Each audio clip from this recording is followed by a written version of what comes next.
What's up, guys? Ryan here. This is my full card breakdowns and predictions for UFC Mexico. Some of you might already know me from X, where I've kind of been posting like my written breakdowns. But since this is my first video, I'm gonna go ahead and give you all a little background information on myself. I've basically been watching UFC since like the 90s. When it first came out, I wasn't really big into it back then, but as the years went on, I kind of paid more attention to it and got really deep into it by like 2010. And I think it was around 2018 I started doing a lot of the fantasy side, and it drove me to do a lot more researching and digging. And once I started paying attention to more fighters that I wouldn't normally have watched and doing a lot more research, I got way more into it. And then I think it was about a year or so ago now, I actually tried my hand at posting all my breakdowns and predictions for X. And I've always had the intention to move over and, try my hand at YouTube. So this is that attempt for you guys. Alright, first up we've got Austin Hubbard versus Markel Medeiros. Austin Hubbard is 16-8. He's 5'10" with a 71-inch reach. Markel Medeiros is 9-1. He's 5'10" also with a 69.5-inch reach. I gotta believe that Markel Medeiros is gonna get it done on Saturday. He's gonna be younger. He's a little bit faster, a little bit more technical in his striking. He does tend to get hit a lot, especially with like a straight left. I've noticed that with his last fight against, who was that? Quinones. He kept getting tagged over and over again, but I mean, let's face it, Austin Hubbard is not that good and not that technical. He's kind of one of those guys where he does everything pretty decently, but he's not really a standout in any one area. And he kind of just plots forward, and he'll put pressure on guys, and he does fight at elevation. So there is kind of a world where he makes it an ugly, grinding fight and takes a decision over Medeiros, but I don't know.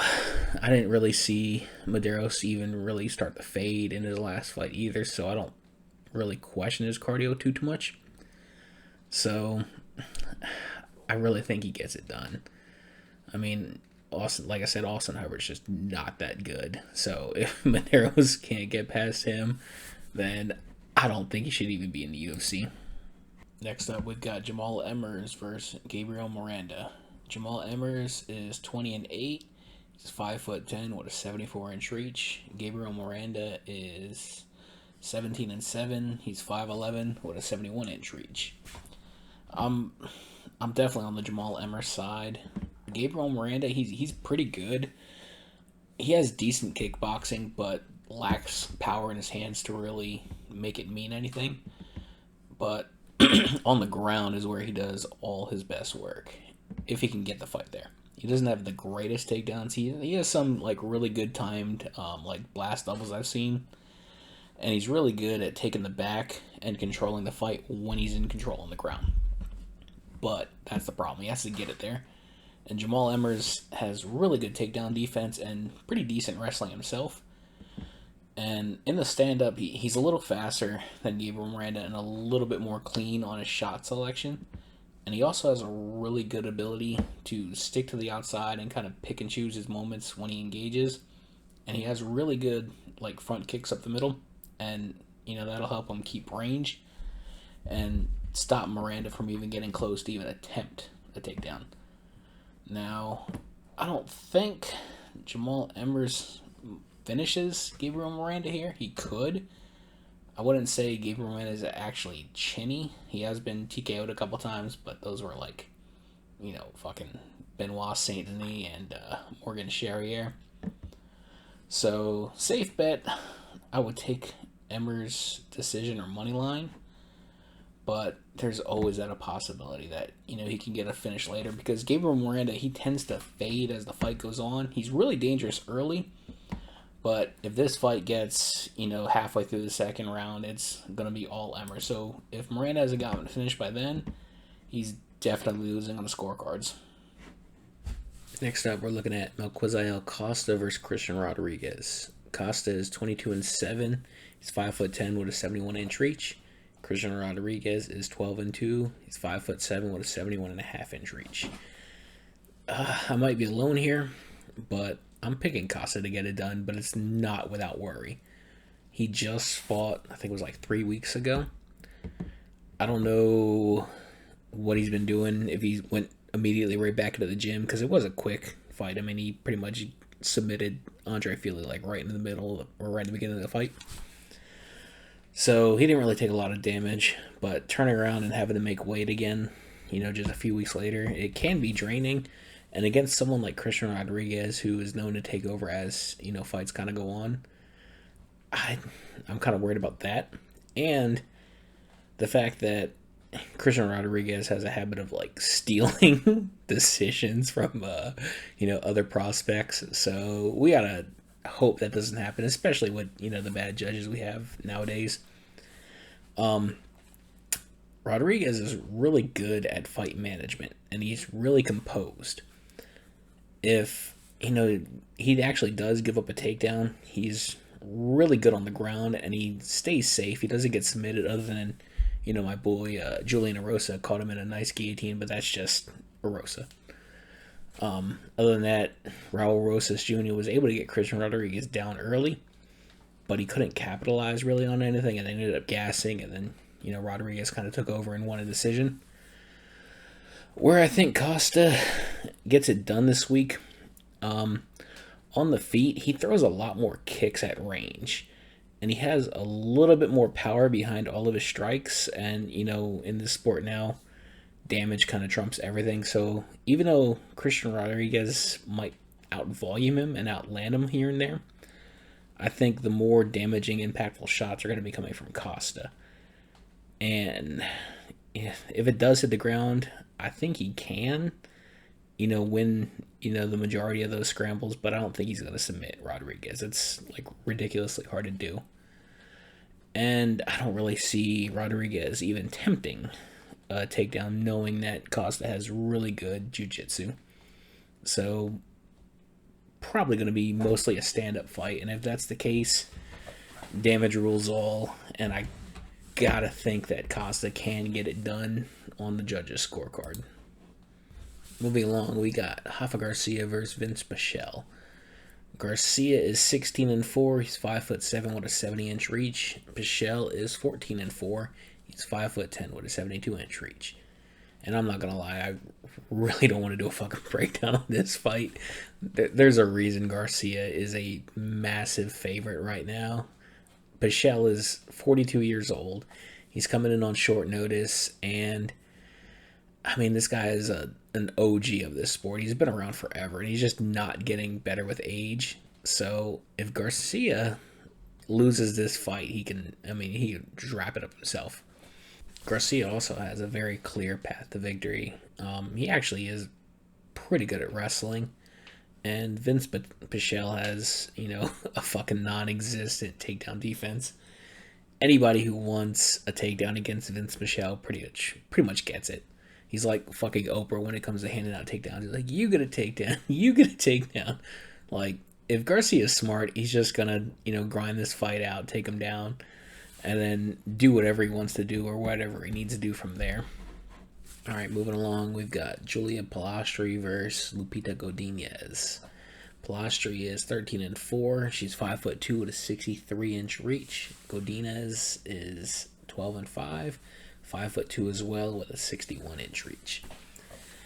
I've said this many times in my posts on X, but there's only a handful of women's MMA fighters that I can actually trust to come and do the right thing or what they need to do every single time. Godinez is not one of them, and I'm probably going to regret it, but I got to trust her once again to get this done, even though she's let me down so many times in the past. If she wants to get it to the ground against Palastri, she can, but that's the question. Also, I feel like on the feet, she is probably going to be winning the bigger moments of it. Palastri throws a little bit more volume out there, but Godinez definitely has more sting on her shots. And again, in a sport where damage trumps all, the judges are going to be looking at that. And Pilastri, if she starts getting overwhelmed and starts getting tagged a lot, she will start to shell up and she'll hesitate, and she won't be going first like she actually would need to do in this fight. So even though she's on a 2-fight losing streak and she's not the most trustworthy fighter in the UFC, I'm definitely picking Godinez to get it done on the judges' scorecard. Moving along, we've got Esteban Gautier versus Jose Medina. Gautier is 6-1. He is 6'4" with an 81-inch reach. Medina is 11-4. He's 6 foot tall with a 74.5-inch reach. This is honestly self-explanatory because I don't know why anybody would pick Medina to win this fight. Well, I shouldn't say that. I mean, we've seen how many like highly touted prospects coming in like absolutely a dog walked in the UFC.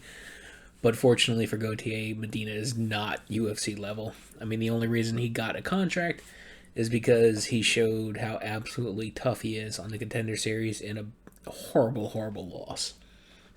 And you get to a certain level where toughness is not going to, go very far for you. So for his first fight, since he's been in the UFC, Medina actually has someone who's going to stand up and not just, take him down and, control him for, 3 rounds. But that's not a good thing here because Gautier the dude hits like a truck. He's going to have an explosive advantage, a height advantage, an extreme reach advantage. He's younger, he's faster, and he's just all around better than Jose Medina. And the guy hits like a truck. And he's also, I watched one of his fights against, who the fuck was that guy? Lectic. The dude has a sneaky, sneaky head kick. He disguised it with I think it was a left cross, and he came right up over the top with a left high kick and just, absolutely flatlined that guy. So I don't see Medina getting outside of like the first or second round with him. And even if his chin holds up, Gautier is really good at mixing it up to the body as well. He throws a lot of hooks and even like straight shots to the body. And, they always say, you can have, the best chin in the world, but you can only take so many body shots. So I'm definitely on Gautier to get it done in the first or second round. And I think Medina, I don't know if he's ever been TKO'd. No, he's been submitted, but I think he gets TKO'd for the first time in his career. So give me Gautier to win inside the distance within the first 2 rounds. All right, next up we're looking at Edgar Chairez versus CJ Vergara. Chairez, he's 11-6. He's 5'7" with a 72-inch reach. Vergara is 12-6-1. He's 5'6" with a 68-inch reach. And I've been kind of going back and forth on this one because I can see how Vergara actually has a chance to win this. Because if you look at him on paper, Chairez, he's kind of a more polished version of Vinicius Oliveira. Or not Oliveira, Vinicius Salvador, my bad. They both have that wild, kind of in-your-face style where they're constantly throwing, kicks and elbows and knees, and they're attacking from the leg, body, straight up to the head. And Vergara did really good handling that. But in Vergara's last fight, he was also dropped like 3 or 4 times before he got finished by Temirov. So that kind of worries me. That was only like 5 months ago, I think that was. Neither one of these guys are even attempting takedowns in the UFC. I think neither one of them has even landed one. I don't think Vergara's even attempted one.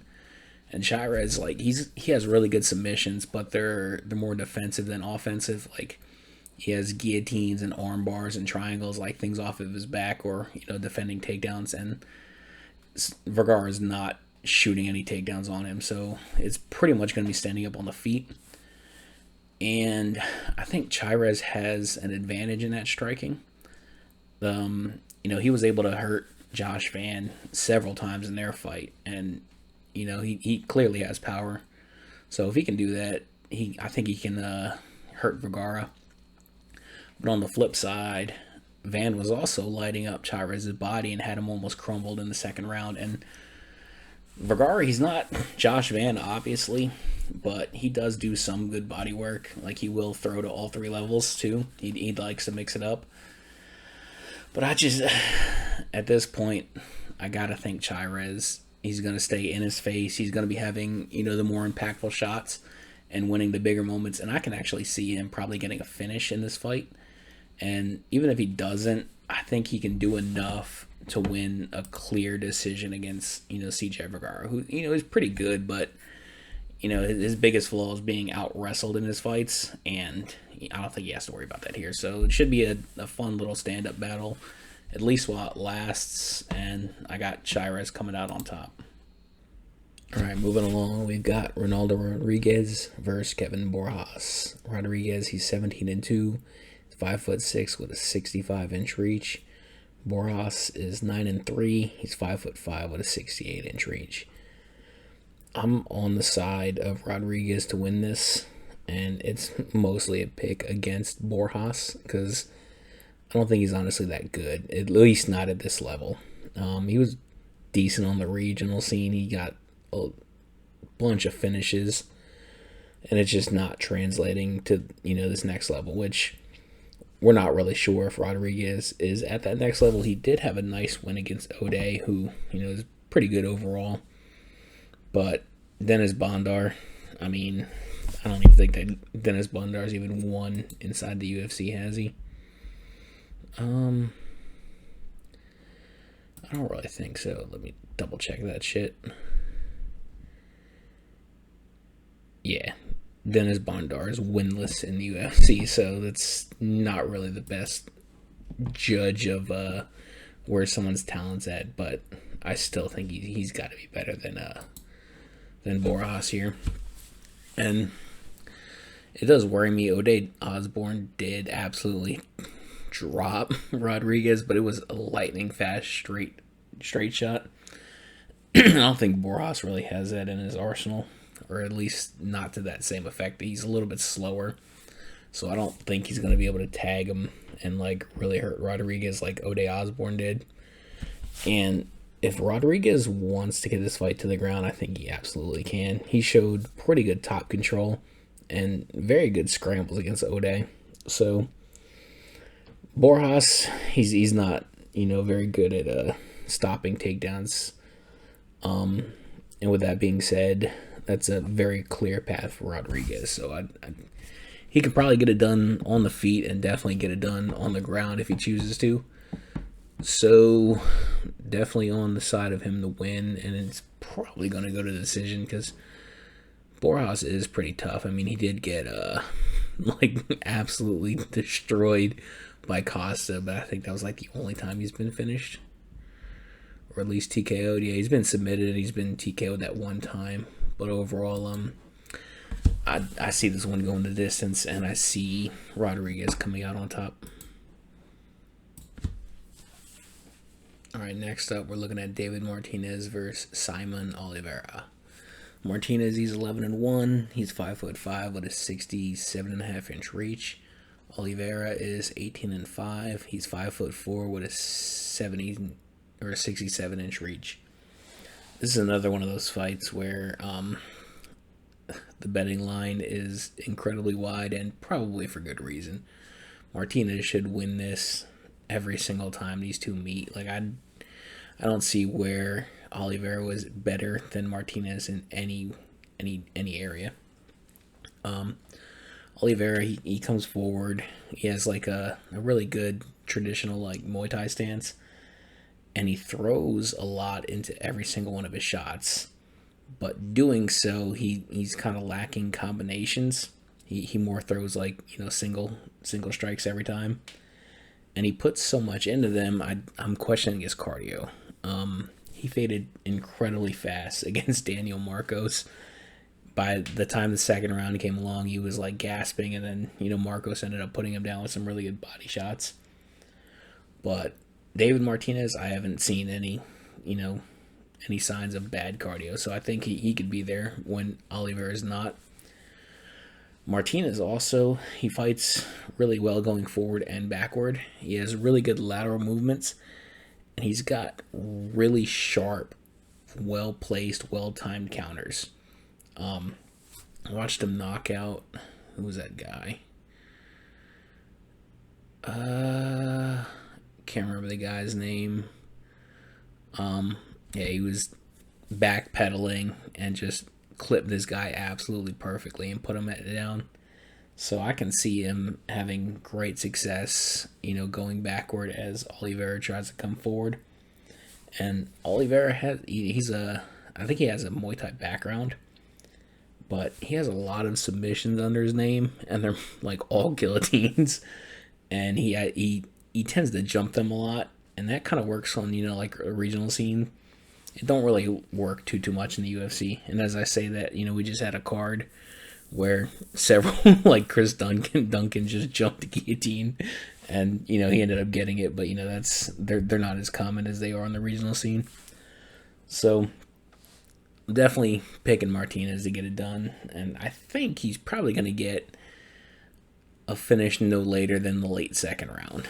I don't see Oliveira hanging in there and hanging tough, especially because Martinez hits pretty damn hard for his size. So give me Martinez to win inside the distance. Moving along, we've got Raul Rosas Jr. versus Vince Morales. Rosas, he's 10-1. He's 5'9" with a 67-inch reach. Morales is 16-9. He's 5'7" with a 70-inch reach. And I mean, once again, this is going to be Rosas like all day, every day. I picked Vince Morales to actually beat Elijah Smith in his last fight, because I was thinking, maybe it was the tough veteran versus the upcoming prospect. And Vince Morales just made way too many like critical errors in that fight for me to ever trust him against someone as good as Rosas. Like, even Rosas' striking is getting like so much better. He was actually looking pretty good on the feet against Richie Lang in his last one. But obviously his bread and butter is his takedowns and his submission game, which he's pretty good at it. He's one of those like jiu-jitsu guys who can actually get the fight to the ground. We've seen so many of them actually struggle to get takedowns. They're good while they're there, but then they can't get the fight on the mat. Rosas actually can, and he can definitely get Morales down, and he could probably even hang with him in the striking if he chose to. But he's gonna shoot, and he's probably gonna get him down. And I think on the mat, he's going to show him different levels, because Morales just he made way too many mistakes on the ground against Elijah Smith. So if he's doing any bit like that against Rosas, he's going to get submitted, and that's probably going to be the outcome. He's probably getting submitted in this fight, and that's definitely what I'm picking. All right, in the feature fight, we've got Kelvin Gastelum versus Joe Pyfer. Gastelum, he's 19-9, 5'9" with a 71.5-inch reach. Joe Pyfer is 13-3. He's 6'2" with a 75-inch reach. And shit, honestly, I've been going back and forth on this fight so much. I think it's gonna be one-way traffic either way. I think Joe Pyfer, if he does land clean, he might be able to knock out Gastelum, which, is kind of hard to do. Nobody's actually done it. I think Jared Cannonier dropped Gastelum, but, he pretty much bounced right back up. And Joe Pyfer's got serious power in his hands. It's kind of a detriment, though. Like, he kind of winds up and he looks for, like, that one single shot instead of working in combinations. And there's been times where, especially against a cage, he'll kind of sit back and be patient, and he'll be standing right in front of his opponent, and he'll usually have like a hand on their guard, and he's trying to find like one single shot around it. And doing something like that against someone like Gastelum, that's kind of bad news, because he's pretty quick with his hands and he's got power of his own. And Gastelum, he's actually really good with combinations. He throws like a lot of different looks out there. He doesn't just, use like a 1-2 or hooks. He'll do a little bit of everything. He'll keep his opponents guessing at like what he's doing next. And if he gets off doing what he needs to do, he's probably going to just pick Joe Pyfer apart. So that's pretty much how it's going to go. Either I think Pfeiffer can knock him out, or Gaslam's just going to show him levels to this game and school him. Or, there's another scenario where if Joe Pfeiffer is smart, he's actually a pretty good wrestler, and Gaslam, he can be taken down. And with that huge size difference, you get a lot more leverage being the taller guy in like clinches and, different wrestling situations.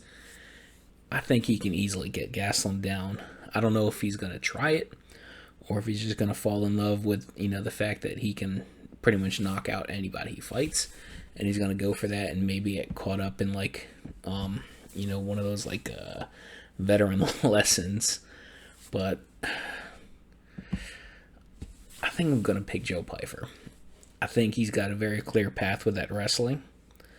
And whether or not he uses it, we're going to find out. But I'm hoping, he's smart about his game plan and he comes in, selects his shots right, and he actually mixes and is grappling a little bit. So give me Pfeiffer to win by decision. All right, co-main event, we got Manuel Torres versus Drew Dober. Torres is 15-3. He's 5'10" with a 73-inch reach. Drew Dober is 27-14. He's 5'8" with a 70-inch reach. This is basically a pick'em, and that's the best way to describe it. Torres, he's dangerous. He can finish opponents with submissions. He can TKO them. He can do everything. He's really aggressive. He likes to throw like elbows and knees. He's like really good at getting guys out of there, and he can get the fight to the ground. He can get submissions from there. Where I'm worried is if he gets into a firefight with Drew Dober, it's going to be chin versus chin. And Dober is historically incredibly hard to put out. And Torres, he's hittable, and he just got badly dropped in his last fight against Bahamondes. So I think if they're standing there and they get into a firefight and they're going chin for chin, I think Torres is going to lose that. I don't see him getting Dober out of there. And Dober's got power himself, so I do think, however, if he is smart, he can get Drew Dober down. And Torres is really good at maneuvering on the ground. He's really good with like his transitions, and he can find the back very quick and lock up submissions. And I think he can get that done against Drew Dober, because Drew Dober, he has less than ideal takedown defense. So I'm picking Torres, and I'm hoping he does the smart thing and not just go out there and trying to get into one of his like classic firefights, because I don't see that ending very well for him. But if he gets the fight onto the mat, I see him having great success there. So I'm picking him to win, and I hope he pulls that off the right way. All right, in the main event, we got Brandon Moreno versus Steve Erceg. Moreno is 22-8-2. He is 5'7" with a 70-inch reach. Erceg is 12-3. He's 5'8" with a 68.5-inch reach. I'm on the Moreno side here. Erceg is a really, really good boxer. He's got really crisp hands. He's got really good counter shots and like tight check hooks. He doesn't really use too many kicks, and if he gets taken down, he's got a pretty damn good get-up game. Moreno can mix in some wrestling, but he doesn't typically do it too much. So I think they're pretty much going to be standing up for these 5 rounds. And with that being said, Moreno is way more well-rounded than Steve Erceg. He mixes up a lot more to the body, mixes up a lot more kicks, and he's more patient in his approach. Like Steve Erceg loves to look for those counters when fighters overextend, and Moreno doesn't really do that. He picks his shots very well. He's really good at going backwards too. And he also likes to move laterally, which I don't think Erceg has fought anybody that does a lot of that. No, Pantoja He got knocked out by Car France, which we should have all seen that coming, but not many of us did. Yeah, I think that side lateral movement's going to also, give Erceg, with that traditional boxing stance, a little bit more difficulties than he'd probably like. So I think Moreno definitely wins way more minutes on the feet over 5 rounds. And I see this one going to decision because, Car France has nasty power for a flyweight, and he caught Erceg perfectly and put him down. And then I don't think Moreno's ever been TKO'd. No, he's never even been submitted either. So it's like one finish loss between the two of them over their entire career. Yeah, it's pretty safe to say it's going to decision. And if that's the case, both of them have, 5-round experience and 5-round cardio. Obviously, Brandon Moreno has more experience being the former champ.